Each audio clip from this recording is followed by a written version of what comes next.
Vou só situar aqui onde estávamos, que era a senhora Laura. Ela vai reencarnar. E aí ela já está nos preparos finais. E numa reunião que está havendo na casa dela, o futuro marido virá. Ele já está encarnado, ele é uma criança, e ele virá pelo desdobramento, né, para essa reunião. E uma coisa muito interessante que é apresentada nesse texto é que ele vem, aí tem um globo cristalino, onde ele virá dentro desse globo para que ele possa ser protegido das energias, das emoções dentro desse globo. Eu achei bem interessante isso. E a gente parou aqui. Deixa eu subir um pouquinho mais. Verifiquei no relógio de parede que estávamos com 40 minutos depois da meia-noite. Notando-me o olhar interrogativo, disse Nicolas em voz baixa. Somente agora há bastante paz no recente lar de Ricardo, lá na Terra. Ricardo é o garoto, é a criança que será o esposo da senhora Laura e que virá nessa reunião. Naturalmente, a casa descansa, os pais dormem e ele, em a nova fase, não permanece inteiramente junto ao berço. Não lhe foi possível continuar. O ministro Clarencio, levantando-se, pediu homogeneidade de pensamentos e verdadeira fusão de sentimentos. Fez-se grande quietude, e Clarencio disse comovedora e singela prece. Em seguida, Lísias se fez ouvir na cítara harmoniosa, enchendo o ambiente de profundas vibrações de paz e encantamento. Logo após, Clarencio tomou novamente a palavra. Irmão, disse, enviemos agora a Ricardo a nossa mensagem de amor. Observei, então, com surpresa, que as filhas e neta da senhora Laura, acompanhada de Lísias, abandonavam o estrado, tomando posição junto dos instrumentos musicais. Judite, Yolanda e Lísias se encarregaram, respectivamente, do piano, da harpa e da cítara, ao lado de Teresa e Heloísa, que interagiam o gracioso coro familiar. As cordas afinadas casaram os ecos de branda melodia, e a música elevou-se, cariciosa e divina, semelhante a gorjeio celeste. Sentia-me arrebatado a esferas sublimes do pensamento, quando vozes argentinas embalavam o interior. Lísias e as irmãs cantavam maravilhosa canção, composta por eles mesmos. Muito difícil frasear humanamente as estrofes significativas, cheia de espiritualidade e beleza, mas tentarei fazê-lo para demonstrar a riqueza das afeições nos planos de vida que se estendem para além da morte. Pai querido, enquanto a noite traz bênção do repouso, recebe, Pai carinhoso, nosso afeto e devoção, enquanto as estrelas cantam, nas luzes que as empalidece, vem unir a nossa prece, a voz do teu coração. Não te perturbes na estrada das sombras do esquecimento. Não te doa o sofrimento, jamais te fira no mal. Não temas a dor terrestre, recorda a nossa aliança. Conserva a flor da esperança para a ventura imortal. Enquanto dormes no mundo, nossas almas acordadas relembram as alvoradas desta vida superior. Aguarda o porvir risonho, espera por nós que um dia volvemos à alegria do jardim do teu amor. Vem a nós, Pai generoso, volta a paz do nosso ninho, tornas as luzes do caminho, ida que seja a sonhar. esquece um minuto a terra e vem sorver d'água pura, de consolo e de ternura das fontes do nosso lar. Nossa casa não te ouvida, o sacrifício, a bondade, a sublime claridade de tuas lições no bem. Atravessa a sombra espessa. Vence, Pai, a carne estranha, sobe o cume da montanha, vem conosco orar também.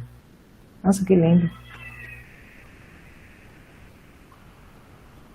As derradeiras notas da bela composição, notei que o globo se cobria, interiormente, de substância leitosa cinzentada, apresentando logo em seguida a figura simpática de um homem na idade madura. Era Ricardo. Impossível descrever a sagrada emoção da família, dirigindo-lhe amorosas saudações. Eu tenho um questionamento aqui. O Ricardo estava encarnado, ele era um bebê, pelo que foi descrito, né? Que estava num berço ainda. E aí, até quando o espírito fica de um adulto, no caso? É sempre isso? Como é que funciona mais ou menos assim? Porque tem aquela coisa dos 7 anos e tal. Como é que funciona? O espírito, quando ele encarna, acontece todo um trabalho, né, de ligação com o corpo, e de certa maneira o corpo ele mantém ali a estrutura perispirítica. Então, é o mais comum. Então, nesse período em que ele está como criança, como um bebê, nas noites, provavelmente ele está ali nos desdobramentos, quase que como um bebê mesmo, porque é o mais comum, é o mais fácil idioplasticamente, né? Quando a gente se desdobra, é mais comum a gente estar com esse formato. Nesse dia em especial, os mentores devem ter, mas o que acontece? O nosso corpo espiritual, né, que esse corpo que sai, é um corpo que o André Ruiz, mais na frente, em um outro livro, ele vai chamar de psicossoma, que é o corpo astral, que é esse corpo que a gente se desdobra. E daí continua em corpos mais sutis. Ele é extremamente plástico. Ele se molda de acordo com o pensamento. Então existem espíritos que têm vivências que foram tão marcantes, que no momento em que eles se desdobram, eles quase que se deoplastizam daquela vivência que para eles foi mais significativa. Então isso acontece, né?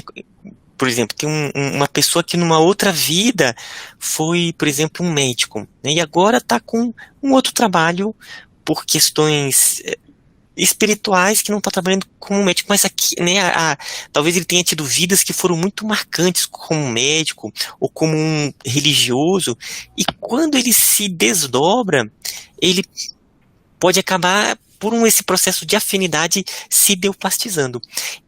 Mas quase sempre a gente fica mais com esse formato, porque por estar ligado com o corpo físico, ele é como se fosse o ponto de equilíbrio, o ponto mais fácil. E aí tem vários casos dessa forma que é a apresentação. Ali, no caso do Ricardo, eu acho que o mundo maior deve ter, né, auxiliado magneticamente, energeticamente, para que ele voltasse a se apresentar ali como Ricardo, com essas lembranças. Mas eu acredito que nos outros dias ele deve estar, por uma questão ali de facilidade mesmo, tá ali ainda como bebê, os mentores cuidando. Mas e só um outro ponto que eu queria colocar, que isso depende também do grau evolutivo. Quanto mais evoluído o espírito, quanto mais ele tem quanto mais afastado ele tiver dessas estruturas físicas, maior é a sua capacidade de deoplastização, né? Então esse corpo físico ele tem menor influência. Então é mais ou menos assim, né? Mas quiserem colocar aí também as percepções, como é que vocês veem? Não. É isso, não, é só que eu fiquei em dúvida se era sempre possível isso, mas aí é uma coisa que você esclareceu bem, é que depende do grau de, de elevação, né, do espírito e também do propósito que a espiritualidade maior tenha daquilo ali. E a gente até, na quinta-feira, porque cada dia a gente lê um livro diferente, né? Quando aqui pro Laís, que cada dia é um livro diferente. Na quinta-feira é um livro do Francisco de Assis, uma obra psicografada. E ali a gente percebeu quando ele encarnou, é um espírito já tão evoluído, em um padrão de espiritualidade tão acima que mesmo ali ele continuava em trabalho, né, trabalhando, realizando várias organizações para sua encarnação. Então, é esse ponto, né? Quanto mais evoluído, mais ele tem essa liberdade de estar ainda no desdobramento, mantendo a sua lucidez espiritual nos trabalhos.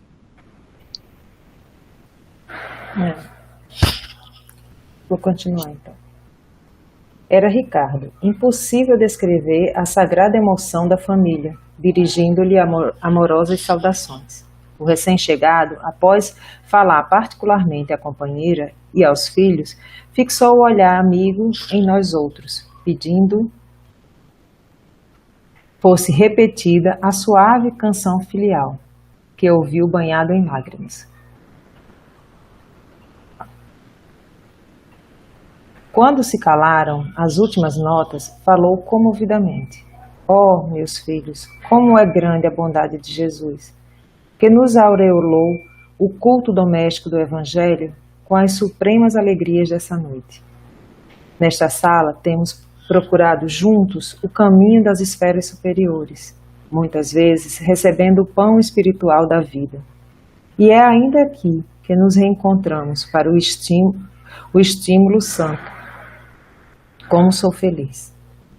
A senhora Laura chorava discretamente. Lísias e as irmãs tinham os olhos marejados de pranto. Percebi que o recém-chegado não falava com espontaneidade e não podia dispor de muito tempo entre nós. Possivelmente, todos ali mantinham análoga impressão, porque vi Judite abraçar-se ao globo cristalino, ouvindo-a exclamar carinhosamente: Pai querido, peraí só um pouquinho.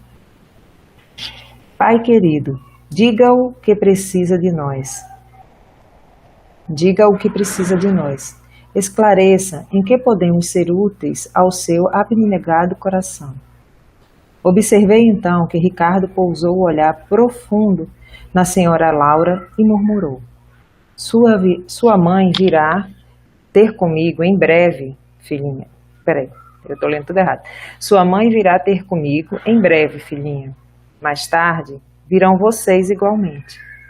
O que mais eu poderia desejar para ser feliz, senão rogar ao Mestre que nos abençoe para sempre? Todos chorávamos, enternecidos.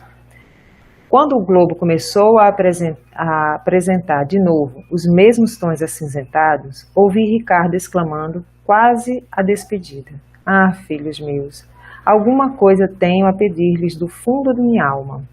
Roguem ao Senhor para que eu nunca disponha de facilidades na terra, a fim de que a luz da gratidão e do entendimento permaneçam viva em meu espírito.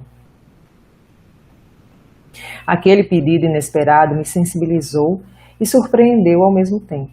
Ricardo endereçou a todos saudações carinhosas e a cortina da substância cinzenta cobriu toda a câmara, que em seguida voltou ao aspecto normal. O ministro Clarencio orou com sentimento e a sessão foi encerrada, deixando-nos imersos em alegria indescritível. Sami, deixa eu só fazer um comentário, né? Esse pedido dele é tão bonito porque a gente, eu não sei se vocês estão escutando, é os meus cachorros que estão brincando aqui, né? Aqui fora fica um barulhinho, não sei se vocês estão escutando. Não dá para ouvir. É tão bonito essa parte porque a gente percebe que no plano de vista espiritual a percepção é diferente. A gente vem aqui na Terra e fala assim, opa, tem uma vida tranquila, uma vida de conforto. Mas do ponto de vista espiritual, quando eles se organizam para o retorno, é um retorno do ponto de vista evolutivo, para crescer em virtudes, trabalhar defeitos espirituais, pontos que foram de queda serem trabalhados. Então, a gente percebe que o espírito, ele tem muito receio de acabar se perdendo aqui na Terra, nas distrações que a gente tem mesmo. E tem um caso, até a gente vai ler, porque na terça-feira a gente vai ler a obra do André Luiz. Vai ter um livro mais na frente dele, que é o Missionários da Luz, que ele vai acompanhar uma reencarnação de uma jovem. Então ela vendo o corpo dela, ela mesma fala assim, não, olha, eu tô muito bonita, eu queria, né, que vocês não me deixassem assim tão bela, porque eu já caí várias outras vidas devido à vaidade. Então ela mesma que foi ali solicitando como é que seria o rosto dela. Então a gente percebe como a percepção é diferente, né, do ponto de vista espiritual. O espírito sabe que isso aqui é uma vivência muito breve em toda essa trajetória espiritual. Então isso nos leva a refletir aqui na Terra, né, a gente aproveitar o máximo possível para crescimento espiritual, para melhoria, para retornarmos de uma forma, né, que o Paulo de Tarso tem uma carta que ele até fala assim, né, trabalhar a ponto de, no final da vida, falar assim, né, eu realizei o bom trabalho, né, ele lutou ali e conseguiu aproveitar o máximo possível essa vida, né? Então, essa frase dele é bem esse ponto, essa percepção espiritual mesmo, de que a vida é muito breve. Dirigi-me ao estrado para abraçar a senhora Laura, exprimindo-lhe de... Só fazer, desculpa, Laírton, a pessoa pode falar a qualquer momento, viu? Parar e colocar reflexões. Eu vi que você soltou seu microfone também. Fique bem à vontade. É isso aqui, ela começou a falar, disse, não vou atrapalhar, porque eu tinha um questionamento que eu queria, assim, perguntar para vocês, na questão da reencarnação, o que a pessoa leva da vida passada? Porque, assim, a maior parte do que nós somos são das experiências que nós construímos. O que os nossos valores, os nossos ideais são construídos a partir do momento do crescimento da vida. E já que a vida da reencarnação é uma vida nova, o que a gente vai levar? Seria, por acaso, a essência do ser, que é a essência imutável, independente das experiências que a pessoa tenha vivido na vida passada? Então, quando a gente reencarna, né, no fim das contas, é um momento realmente de esquecimento. É uma experiência na vida do espírito, né? Então é como se na nossa vida fosse um dia que a gente fosse ter um trabalho de imersão. Fala assim, olha, eu vou fazer um curso, é um curso de imersão. Você mergulha naquele curso. Então você quase que esquece do seu dia a dia. Fala assim, ó, desliga os celulares, vai ser um processo de imersão nesse curso. Aqui a vida é um pouco esse processo. Fala assim, olha, é um curso de imersão que vocês vão adentrar ali. Só que quando um processo de imersão, a gente tem todas as nossas experiências da vida naquele curso de imersão. Aqui também, nós temos todas essas vivências que nós tivemos no passado, elas estão arquivadas, né, em nossos corpos energéticos.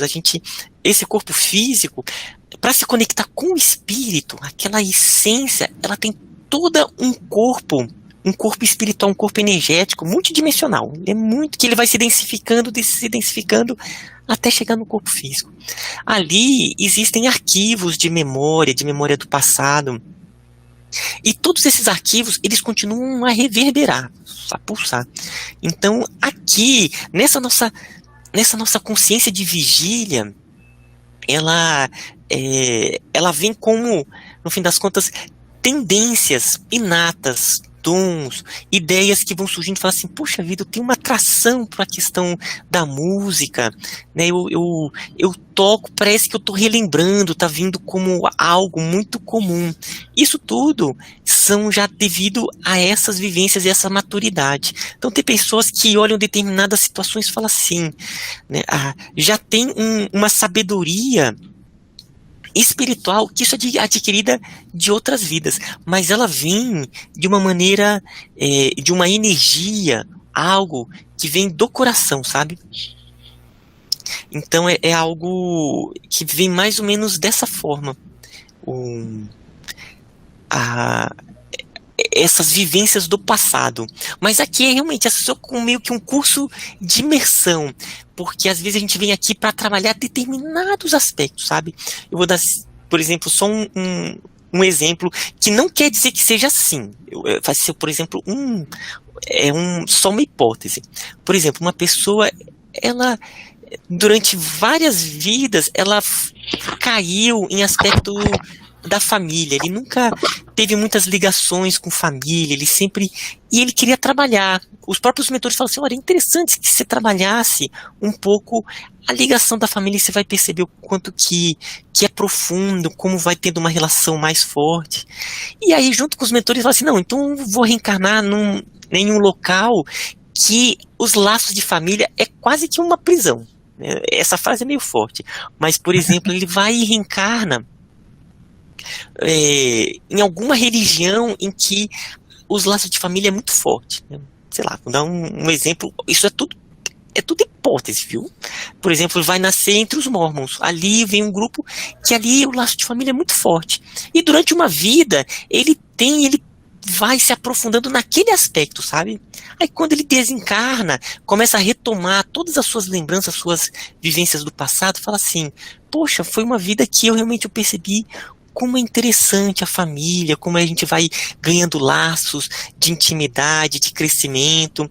Então, é mais ou menos isso, sabe? É um processo de imersão onde a gente trabalha determinados aspectos, mas tem ainda aquelas vivências que estão reverberando e que nos auxiliam nessa caminhada com processos intuitivos. Ontem